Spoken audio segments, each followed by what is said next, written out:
Okay, welcome, Marc. Today we are talking with Marc McDermott, who is the founder of NLP Training Limited. He is a master trainer of hypnosis and master trainer of NLP, as well as a trainer of master timeline therapy and coaching with 27 years experience in the field. Other qualifications include Marc McDermott as the founder. Oh, okay, sorry about that. I'm going to start again I and think so, edit this. yeah. I'm like, I've somehow Brilliant. Love it. duplicated like a section in here. Oh, and that's handy No because my qualifications include. email was still switched on then, so you might have heard a ping. I'm just going to quit it. Yeah, that's fine.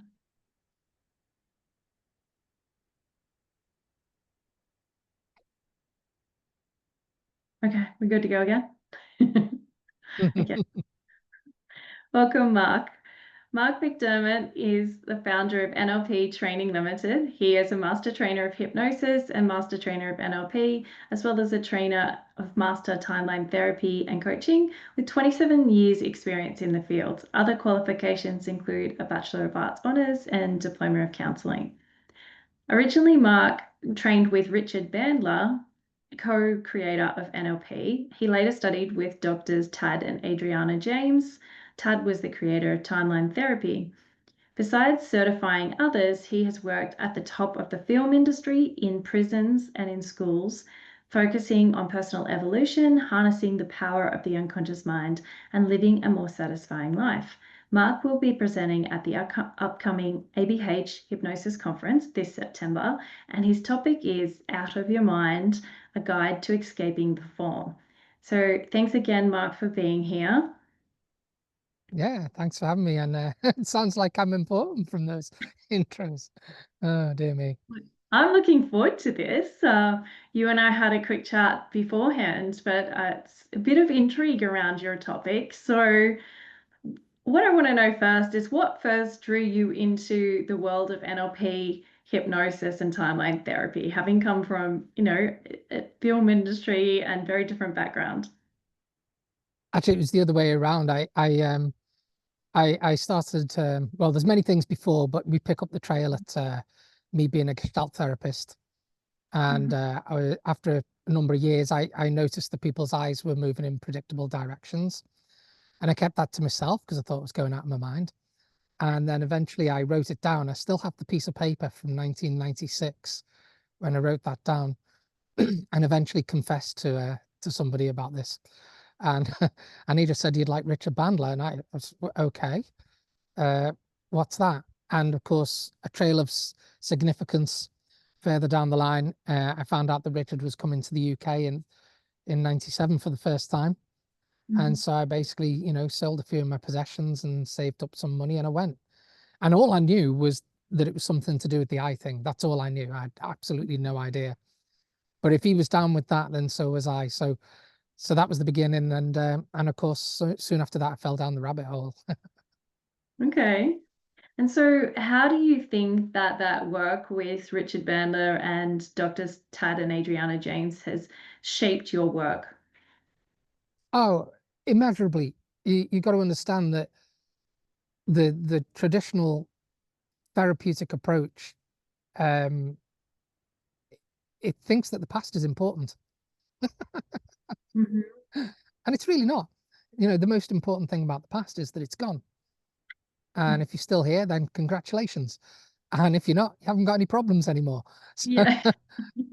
So, instead of looking to the past, which I mean, don't get me wrong, I was very, very successful with hundreds of people.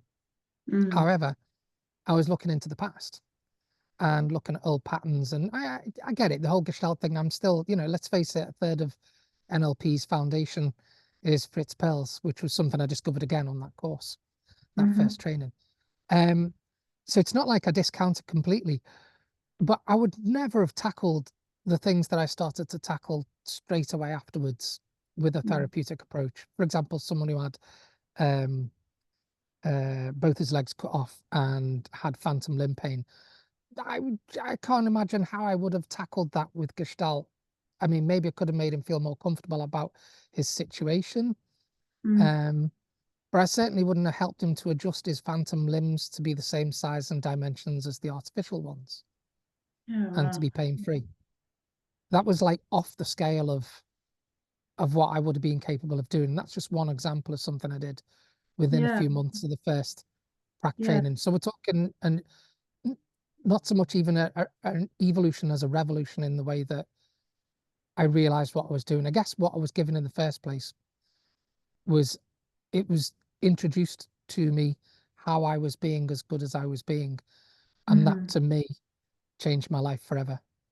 Mm. Once you know something, you know. Yeah. Yeah. Can't go back. Okay. Wouldn't And want so, to. no, exactly, exactly.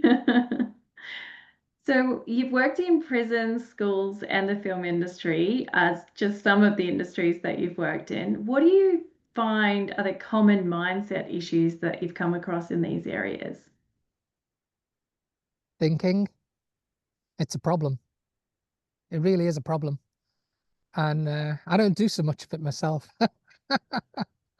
And and given what most of my clients are trying to tell me, and friends and family, like to include everyone, I don't think it's a very good advert for thinking myself. And so I've, spent a lot of my life getting outside of that process as much as possible, and to extend the time that I remain outside of that process. I mean, I'm not going to go back in the shed and look at versions of myself that I think used to exist, because I know it's an illusion anyway. Mhm. And that's the problem. The problem is that people they think all these things, and they don't realize that they're doing it. It was the Mhm. biggest problem that most people in prisons, the residents anyway, uh, Mhm. used to say to me, was that they thought that thinking was something that just happened to them, and it's really not. And part of my trip was to show them that it's not. It's something that they're doing, and therefore they can choose to not do. And given what they were doing with it, it wasn't very helpful. They could do Mhm. something else if they want to use it. But if they harness the mechanisms that they're already using and use them differently, they'll get a completely different result. And that's the whole thing of, people say things like focus on what you want, not what you don't want. Yeah, it's great, but are you actually doing it? Are you actually doing it? Or is it just something you say? It sounds great. Mhm. And words are interesting. I mean, that's why I did an English degree. Mhm. Words are very interesting. Um, but words are not the thing. That's what Alfred Korzybski said in Mhm. Science and Sanity in 1947. The word water doesn't make you wet. And and just because you know the words, it doesn't mean that you know the thing either. Mhm. So I can tell you all about, yoga, and I know my Supta Kamasana from my Karandavasana and so on, but I don't practice yoga. I have no idea Yeah. actually, but I can sound like I know what I'm doing. I can tell you all about playing the piano, but I still can't play it. I Sure. play other Okay. instruments and I'm happy with that. So the very fact that someone can describe some words that sound like they know something doesn't necessarily mean that they know what Mhm. those words actually pertain to. And so my whole kind of curiosity leads towards, where is everything coming from? Where's it Okay. coming from? Where does your existence, in fact, come from? Mhm. And what was before that?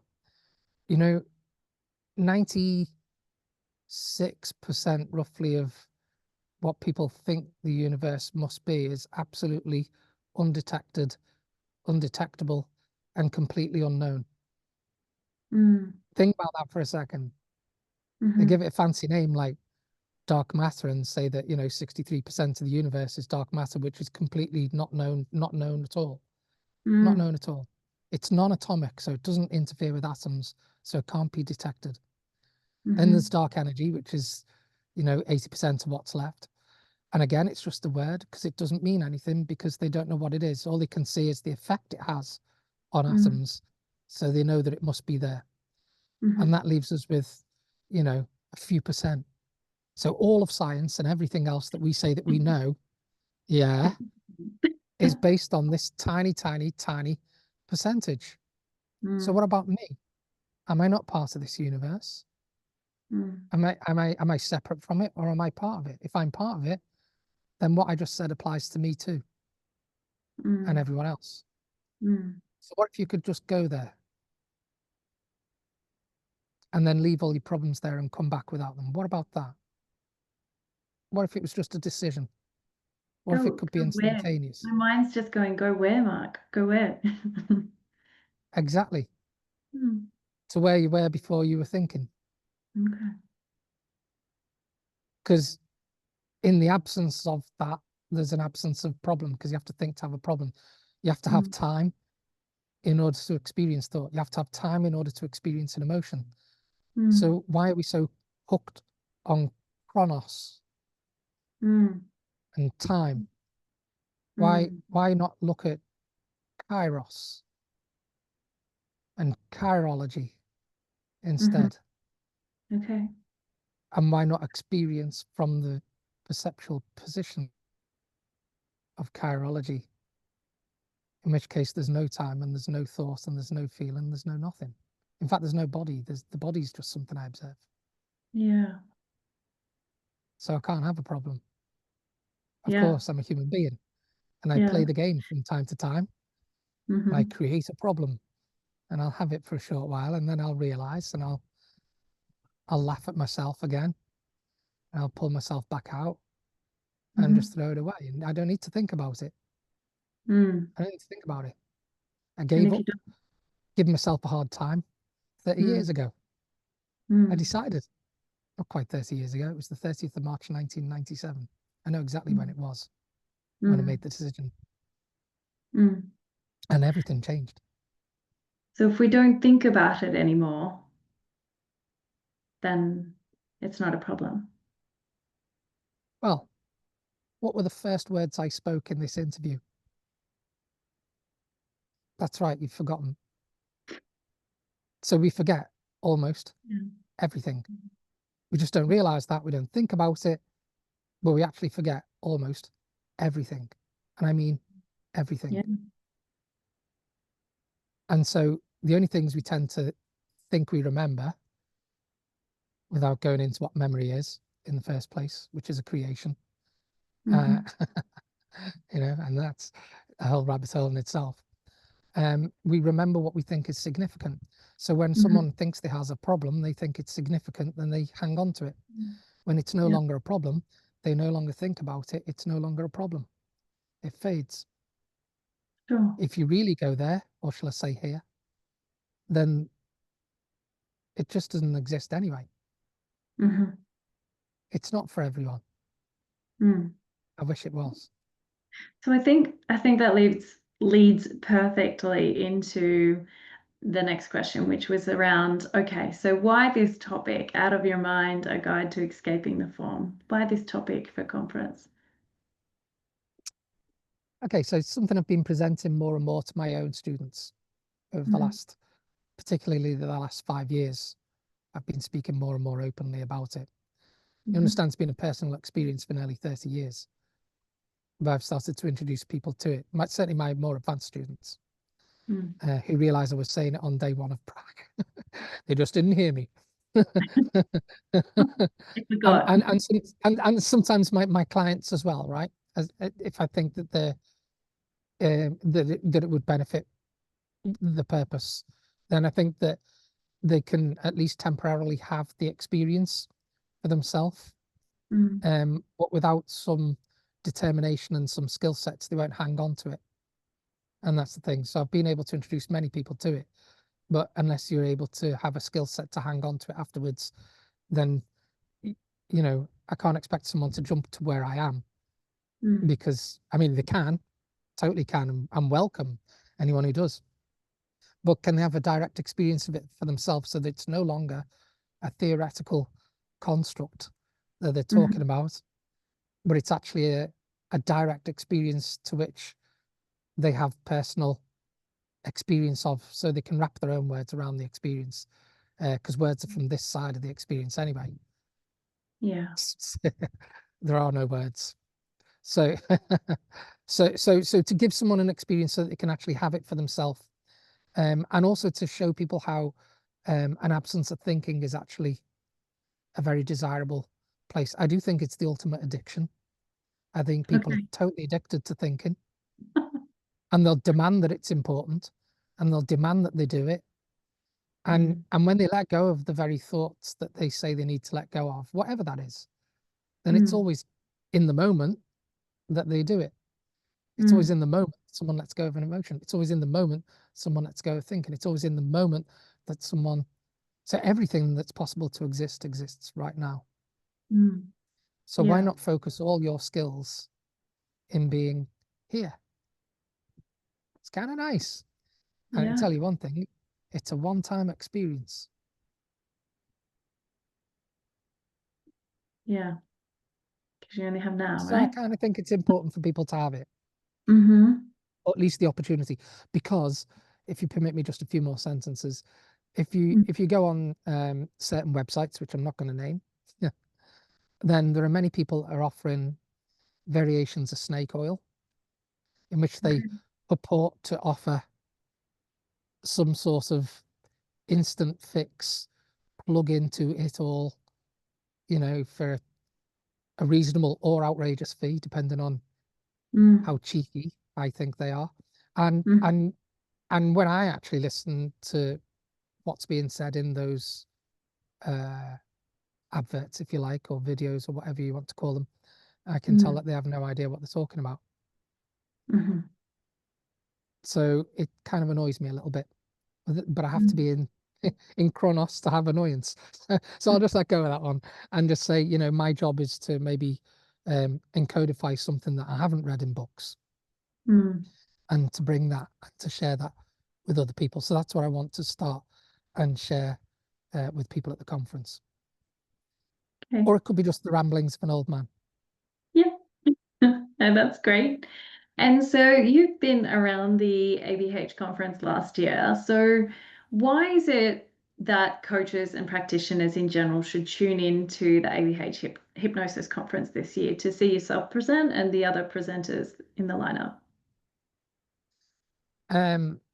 It's a good question, isn't it? There's a reason why not only do I present at various conferences here and there, but actually forget the presentation, I attend them. And the reason why I attend them, I don't just go and do my presentation and walk away. I'm there for the trip, because there are many, many different people in many different fields using hypnosis. And one of the beautiful things about it is, if you're an artist of any sort, if I'm a musician, for example, then to get better at being a musician, I have to interact internationally and to engage with other people culturally and so on and so forth, which enriches me as a person, as an artist as well. Same with any other art. And part of hypnosis is an art at the end of the day. Don't get hung up on the art, otherwise everyone starts arguing over how you say a word and all of that.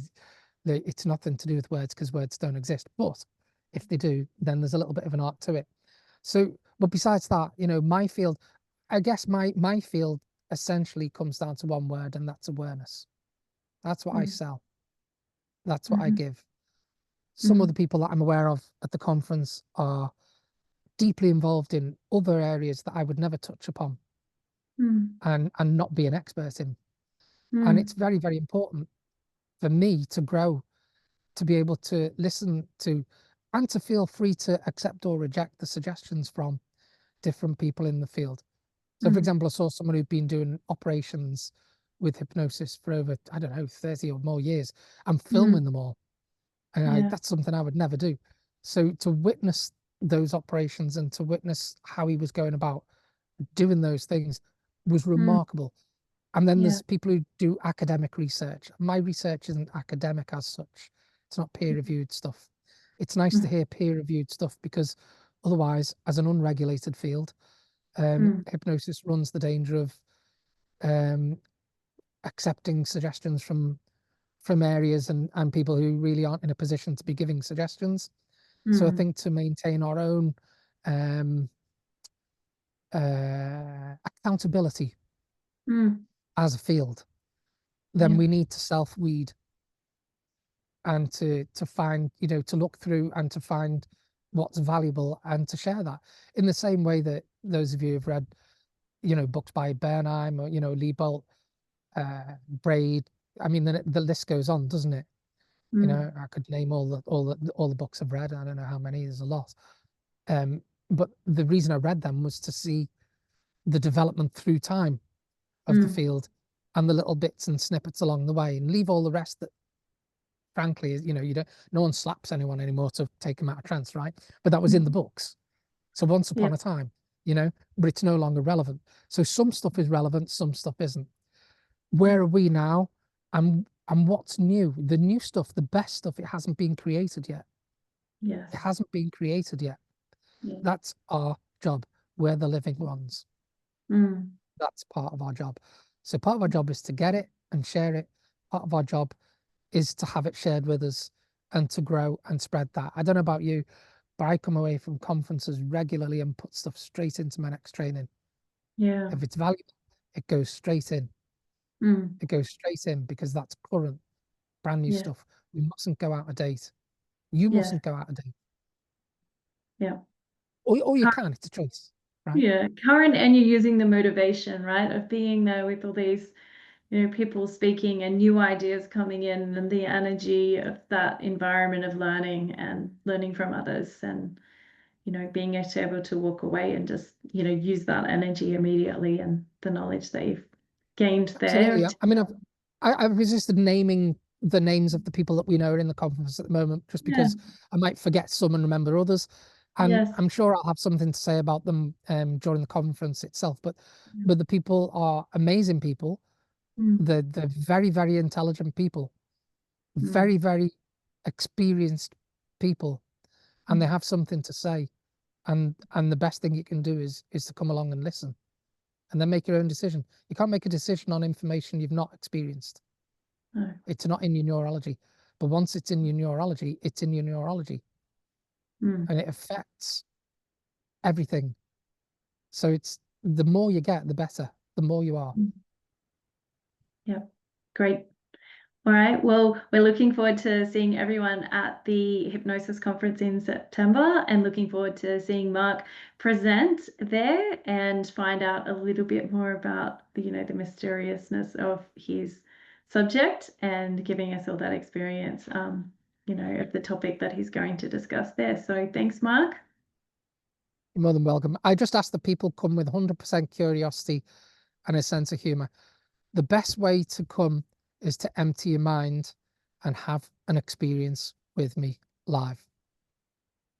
There will be things planted live for those who are live. So join me Great. literally for an experience. Looking forward to it.